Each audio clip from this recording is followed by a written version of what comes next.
तो चलिए स्टार्ट करते हैं आज का टॉपिक। आज का टॉपिक है 3D में coplanarity coplanarity of two lines. ठीक है, दो लाइंस के कोप्लानरिटी के बारे में बात होगी और उसके लिए कंडीशन क्या है उसके बारे में बात होगी। ठीक है, तो चलिए स्टार्ट करते हैं। देखिए, आपके सामने दो लाइंस हैं, L1 और L2। ठीक है, तो इसके जो इक्वेशंस है वेक्टर फॉर्म में दिए हुए हैं। Small r vector is equal to a1 vector plus lambda b1 vector and small r vector is equal to a2 vector plus mu b2 vector. ये सेकंड का है, ये सेकंड लाइन की है और ये फर्स्ट लाइन का है। ठीक है, इस तरीके से समझिए उसको। और देखिए, इसमें जब L1 में लाइन फर्स्ट में बात करेंगे तो क्या होता है कि ये a1 वेक्टर से जा रहा है। ठीक है, a1 वेक्टर से जाने वाला और b1 वेक्टर के परपेंडिकुलर। ठीक है, अब के b1 वेक्टर के पैरेलल।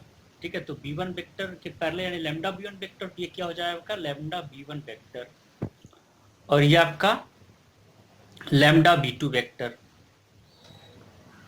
ठीक है, तो जब इसका इक्वेशन निकालते हैं तो small r vector is equal to a1 vector plus lambda b1 vector. ठीक है, क्योंकि ये पैरेलल है इसीलिए लैम्डा b2 वेक्टर और ये लैम्डा b1 वेक्टर। तो यहाँ से यहाँ का डिस्टेंस। ठीक है, तो देखिए, अगर सपोज ये B1 पॉइंट यहाँ हो और ये B2 पॉइंट यहाँ है। ठीक है, तो एक इसको आप काट के थोड़ा ध्यान से देखिए इस बात को। तो देखिए, हमें करना क्या है कि हमें ये पता करना है कोप्लानरिटी कैसे है। तो इसको एक बार आप ये मान लीजिए कि मान लीजिए प्लेन है आपका, ये सपोज दैट ये आपका जो प्लेन आप दिख रहा है, ये पेज को आप प्लेन ले लीजिए और आप ये मान लीजिए कि ये दोनों लाइंस इस प्लेन पे हैं। ठीक है, जब दोनों लाइंस इस प्लेन पे हैं, दोनों लाइन इस प्लेन पे हैं, तो क्या होगा कि इसके बीच जब डिस्टेंस निकालेंगे तो क्या होगा, L2 माइनस L1 मतलब कि A2 vector minus A1 vector. तो इसको आप A ले सकते हैं, इसको B पॉइंट ले सकते हैं। तो आप क्या निकालेंगे, AB वेक्टर। AB वेक्टर क्या आ जाएगा आपका, B मतलब A2 में से A1 कम करेंगे यानी कि A2 vector minus A1 vector. जब इस तरीके से करेंगे तो हमारे पास क्या मिल जाएगा, ये पूरा वेक्टर मिल जाएगा A2 vector minus A1 vector. ठीक है, अब देखिए ध्यान से, अब फिर आप देखेंगे कि ये B1 और B2 पॉइंट है। ठीक है, तो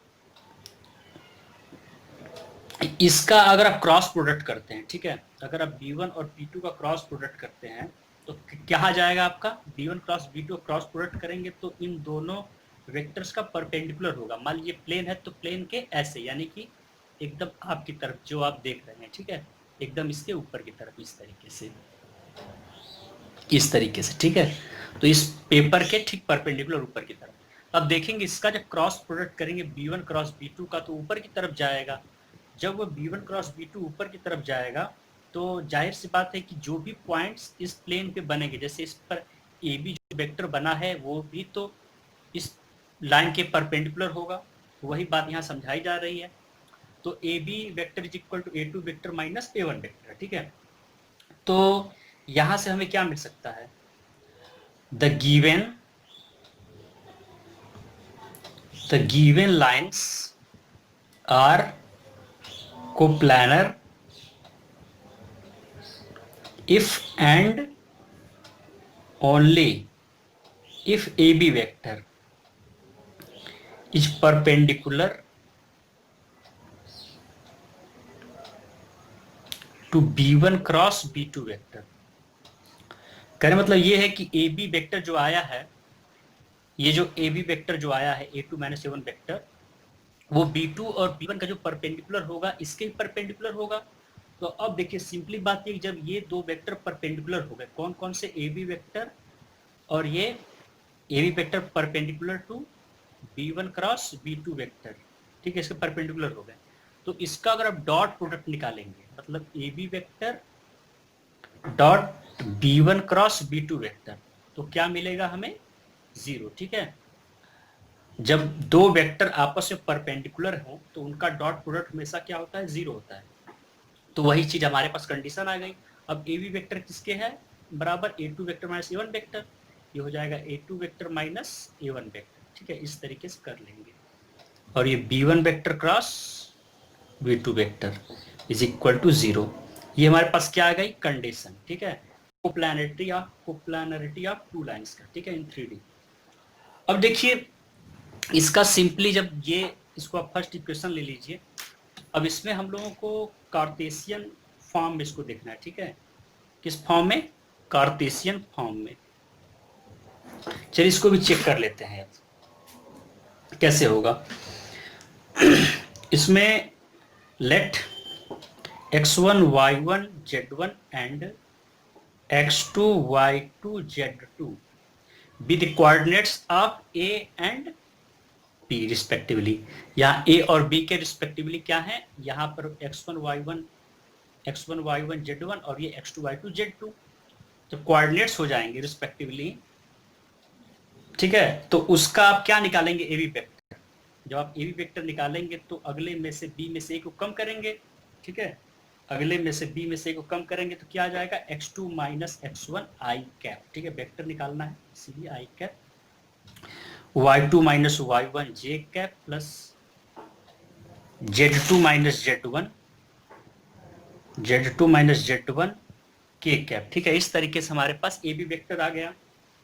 अब आप सिंपली देखेंगे कि अब आपको निकालना है b1 वेक्टर को, तो b1 वेक्टर b2 वेक्टर, तो let a1 b1 c1 and a2 b2 c2 be the direction ratios of b1 vector and b2 vector respectively. तो जब आप b1 क्रॉस b2 करेंगे, जैसे आप b1 वेक्टर निकालेंगे तो क्या होगा a1 i cap plus b1 j cap plus c1 k cap, और स्मॉल b2 वेक्टर जब निकालेंगे तो क्या मिलेगा हमारे पास a2 i cap plus b2 j cap plus c2 k cap, ठीक है। इस तरीके से हमारे पास b1 और b2 के आ गए, ठीक है।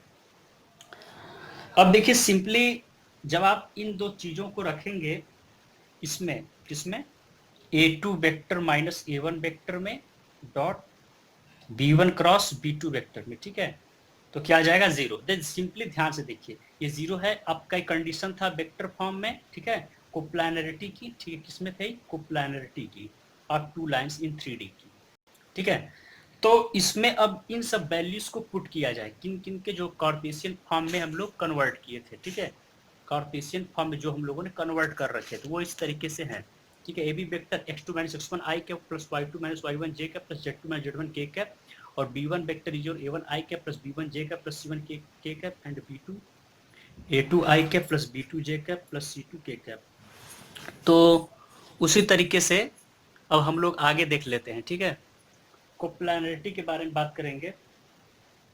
तो इसकी वैल्यूज को पुट करेंगे, b1 क्रॉस b2 जब आप पुट करते हैं तो आप सिंपली देखते हैं कि आई कैप जे कैप के कैप, और इसके जो कंपोनेंट्स होते हैं जैसे b1 का a1 b1 c1 और b2 का a2 b2 c2, तो वो आपका एक डिटर्मिनेंट में हो जाएगा। और a2 माइनस a1 वेक्टर की बात करेंगे तो वो आपका किस तरीके से होगा, a2 माइनस a1 वेक्टर की बात करेंगे तो उसमें आप पुट कर देंगे, ठीक है, तो वो भी आपका आ जाएगा, ठीक है। तो चलिए स्टार्ट करते हैं उसको। जब पूरा इसको आप सॉल्व करेंगे रख करके तो कितना आएगा आपका, उसके बारे में चर्चा कर लेते हैं। अब इस चीज को कार्टेशियन फॉर्म कैसे एक्सप्रेस करेंगे, x2 minus x1 y2 minus y1 और z2 माइनस z1 और a1 b1 c1 और a2 b2 c2, ठीक है, ये आपका कार्टेशियन फॉर्म में आ जाएगा, ठीक है। देखिए सिंपली जब आप इसको करेंगे b1 क्रॉस b2 को तो क्या आपको मिल सकता है, आई कैप जे कैप के कैप, a1 b1 c1 और a2 b2 c2। ठीक, जैसे ही a2 माइनस a1 वेक्टर आ जाएगा तो हमें क्या मिलता था a2 माइनस a1 वेक्टर का, x2 minus x1 i cap, y2 minus y1 j cap, z2 minus z1 k cap, तो आई कैप जे कैप के प्लेस पे ये रिप्लेस हो जाएगा। तो इस तरीके से सिंपली हम इसको याद कर सकते हैं, लर्न कर